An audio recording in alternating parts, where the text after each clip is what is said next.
कर पख कै माई नावा जीतिया माई के दिनावा जीतिया माई के दिनावाई ओ ननदी हमारा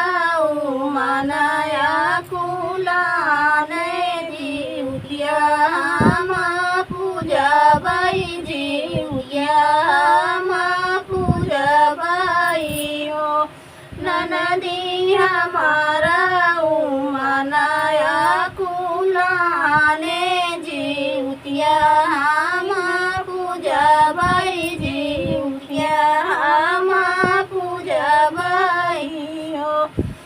बोलिया ता बोलू मोरी भाऊजी बोलायू नाई जानियू बोलायू नाई जानियू हो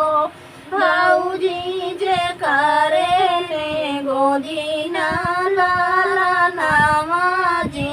उठिया कैसे पूजे आई जी उठिया कैसे पूजे हाई ओ भाऊजी जे करे ने गोदी ना लाला नावा जी उठिया कैसे पूजी हाई जी उठिया कैसे पूजी हाई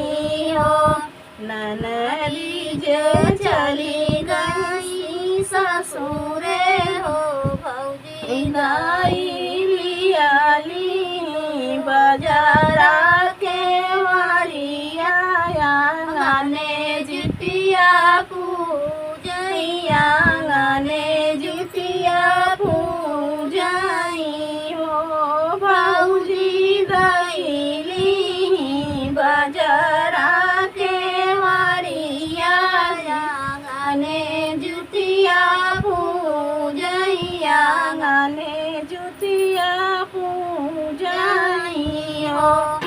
ननदी जो आई नाई हरवा के मड़िया भाऊजी खोलऊ के मड़िया भाऊजी खोलऊ भीतरा चलिया भीतरा चलिया थी हो गन्ना का पेड़ होई नारावा के लाई पाला खेड़िया के लाई पाला खेड़िया ओ बहिनी कला सजे होई गला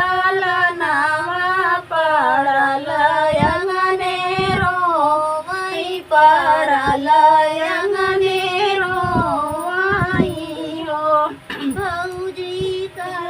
सजे होई गला नावा परल अंगने रोवाई परल अंगने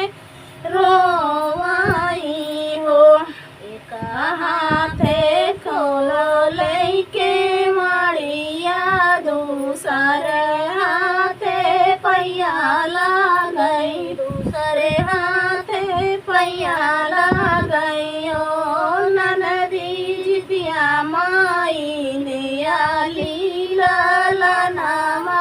जितिया पूजा चल बाई जी उठिया पूजई चल बाई ओ ननदी जितिया माई दिया लीला नामा जितिया पूजई चल बाई जी उठिया पूजई चल बाई ओ। तो दोस्तों ज्योतिया माता का सुंदर गीत है, आप लोग सुनिएगा और फुलवात जरूर करिएगा। कमेंट बॉक्स में जरूर बताइएगा कि हमारा गीत आपको कैसा लगा।